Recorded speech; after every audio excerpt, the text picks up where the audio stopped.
생명이라고 그랬어요. 또 하나는 속죄 염소는 대제사장이 아론이 염소 머리에다가 손을 얹고 이스라엘 모든 죄를 고백함으로 순간 영적으로 이스라엘 모든 죄가 그 속염소에게 옮겨졌어요. 그래서 사람은 깨끗해졌고 이 염소는 죄가 되어서 이제 강야에 가서 산채로 고통을 받게 되는 것. 이것이 바로 구약의 속죄의 제사예요. 이 사건이 신약에 와서 구약은 그림자라면, 구약은 예표라면 그것만 가지고는 온전하게 어떻게 인간의 죄를 다 없애지지는 않는데 덮었다. 1년 동안 덮고 또 1년 동안 덮고 그렇게 하면서. 그러나 그것은 바로 신약에 예수님이 오셔서 성취할 완전한 구원의 예포였고 설명이었습니다. 그래서 예수님이 오셔서 이제 대속의 사건을 완전하게 완벽하게 이루어 놓은 것이죠. 그렇다면 첫 번째로 우리가 한번 봅시다. 예수님이 제물로서 속죄 제물로서 합당한가 하는 거예요. 자, 예수님 구약의 염소는 두 마리 염소는 정결하고 깨끗하고 흠이 없었어요. 그것이 바로 자격이었습니다. 예수님은 어떻습니까? 예수님은 정결하고 흠이 없던 분입니까? 한번 봅시다. 자, 예수님은 누구를 통해서 태어났습니까? 마리아를 통해서 잘 들어야 돼요. 너무나 중요한 거예요. 여러분 이 하나만 알아도 기독교의 핵심을 아는 거예요. 자, 예수님은 마리아를 통해서 태어났어요. 자, 마리아는 깨끗해요? 깨끗하지 못해요? 예? 마리아는 깨끗해요? 깨끗하지 못해요? 뭐가 깨끗해? 마리아는 나와 똑같은 건데. 마리아는 아담의 후손이니까 깨끗하지 못하지, 정결하지 못하지. 그러면 예수님이 어떻게 정결하지 못하는데 어떻게 제물이 될까 말이에요. 잘 들으세요. 자, 마리아를 통하여서 마리아의 피가 깨끗해요? 피가 깨끗하지 못해요? 깨끗하지 못해요. 자, 마리아는 누구의 후손입니까? 아담의 후손이에요. 아담의 후손이니까 아담의 모든 후손들은 피를 통하여서 아담의 모든 피를 통하여서 내려오는 죄가 정결하지는 못했단 말이에요. 그래서 아담은 깨끗하지는 못하고 또 마리아도 깨끗하지는 못해요. 그럼 예수님은 마리아를 통해서 낳는데 잘 들으세요. 예수님은 마리아를 통해서 낳지만 예수님이 인간을 대신하기 위해서는 반드시 인간이어야 돼. 그래서 몸을 빌려야 되는데 마리아의 몸을 빌리기 위해서 마리아의 몸을 통해서 낳은 거지 마리아의 피는 이어받지 않았단 말이에요. 잘 들으세요. 피는 이어받지 않아요. 피는 하나님으로부터 이어받은 거예요. 자, 모든 인간은 남자와 여자를 관계를 통하여서 피를 이어받는 거예요. 피를. 그래서 피를 이어받기 때문에 모든 것을 여자를 빌린 것은 단지 몸. 자, 육신의 몸 속에 나야 예수님이 육신의 몸을 가질 수가 있는 거예요. 예수님의 몸을. 그럼 죄가 어디에 있단 말입니까? 죄는 피에 있다는 거예요. 피. 잘 들으세요. 피. 자, 그래서 어떤 사람은 그 피는 못 속인다. 피. 여러분, 병원에 가면 맨 먼저 검사하는 게 피예요. 질병에 대해서 검사하는. 죄는 영적이기 때문에 피의 검사. 마리아의 피는 오염된 거예요. 마리아의 피. 그러나 예수님은 마리아의 피를 통해서 온 것이 아니라 예수님은 마리아의 몸만 빌린 거예요. 왜냐? 육신의 몸이 되기 위해서 몸을 빌려서 예수의 피는 하나님으로부터 왔기 때문에 정결하고 흠이 없는 자격이 된단 말이에요. 그래서 예수의 피는 깨끗하다 이 말이에요. 자, 동정녀 마리아에게 잉태했지만 예수의 피는 정결하고 흠이 없던 것으로 마리아에게 온 것이 아니라 하나님으로부터 직접 온 거예요. 그래서 예수님은 속죄 제물이 될 자격이 되는 거예요. 자, 우리 성경을 진짜 한번 찾아봅시다. 히브리서 9장 14절. 히브리서 9장 14절.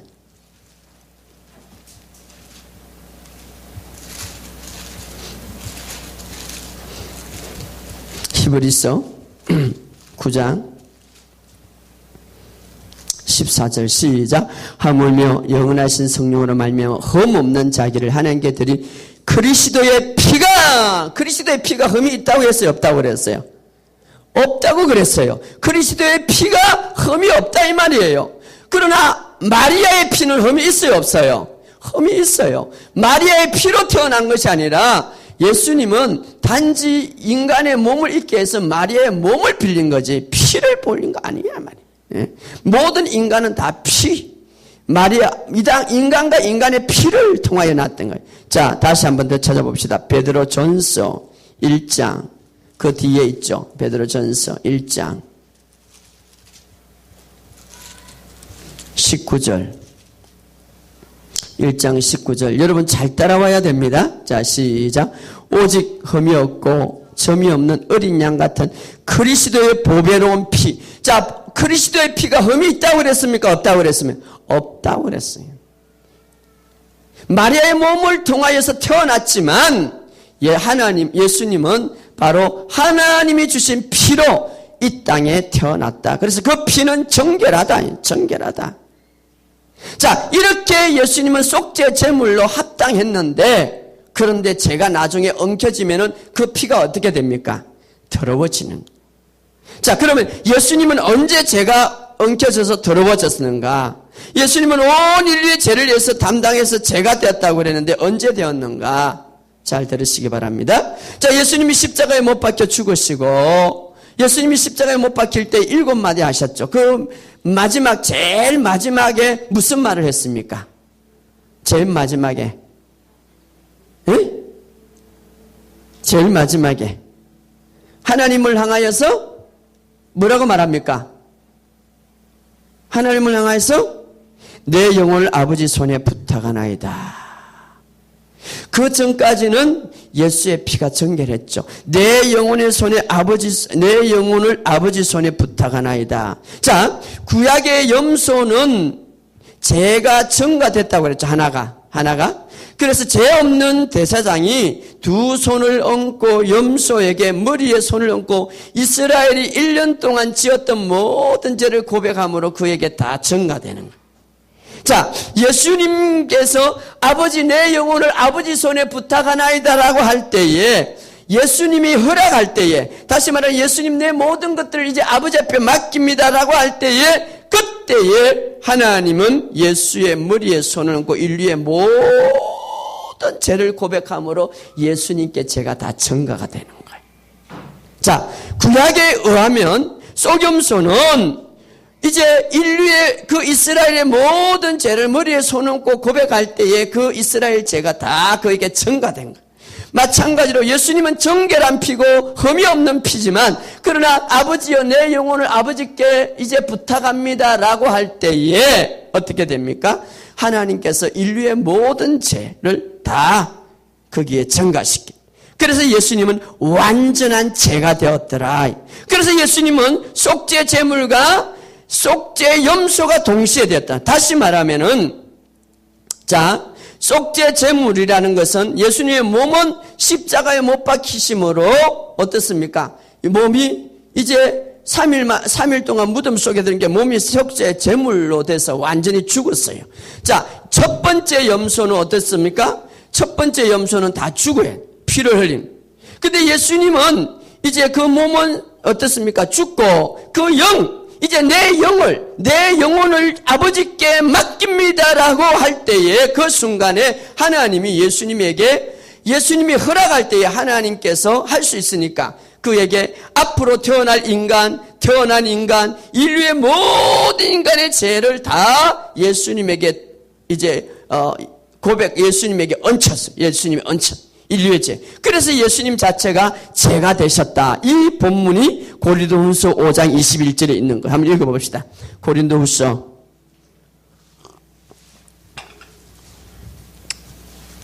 5장 21절.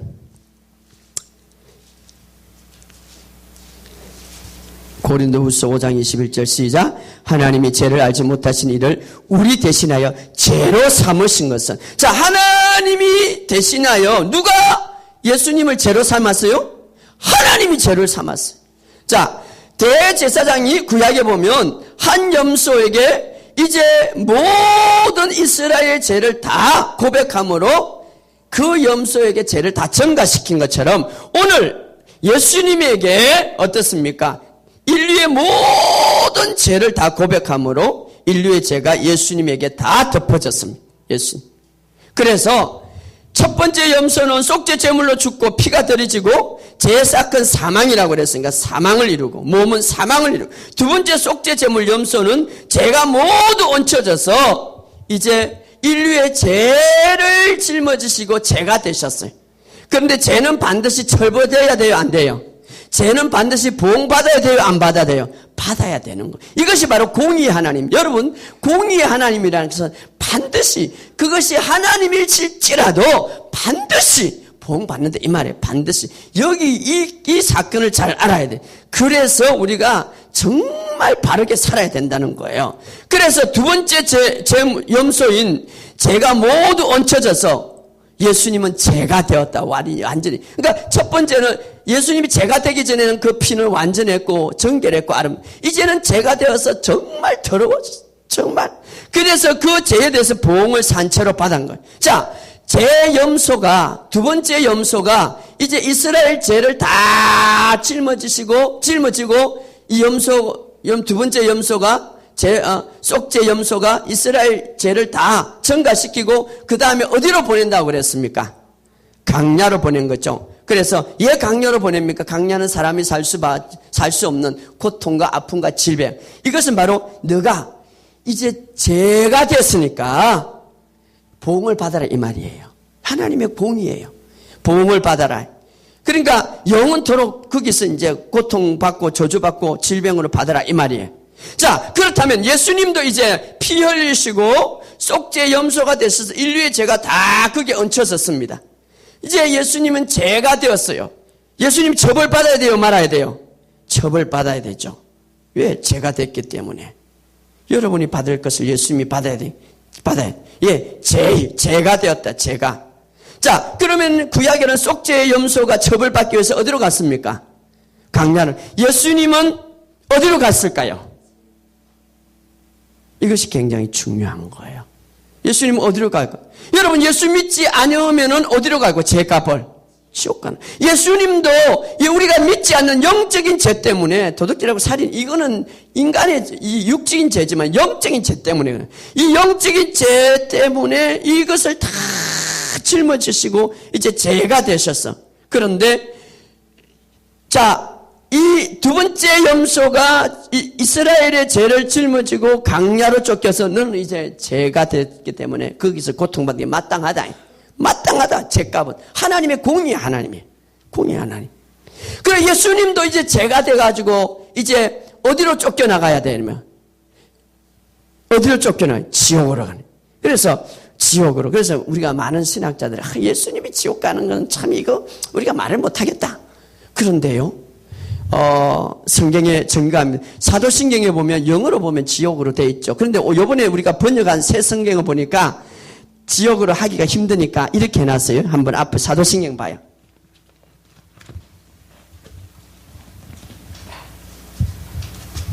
사도신경. 자, 사도신경 앞에 보면 있죠. 장사된지 있죠. 장사된지. 찾았어요? 장사된지. 그 밑에 2번 이래 가지고 뭐라고 말하겠습니까? 한번 읽어보시죠. 시작. 지옥에 내려가신 자. 공인된 원문이에요. 원문이 이렇게 돼 있어요. 지옥에 내려가신 자. 원문이 이렇게 돼 있단 말이에요. 예. 근데 우리 성경에는 이걸 빼버려서, 예수님은 원문에 보면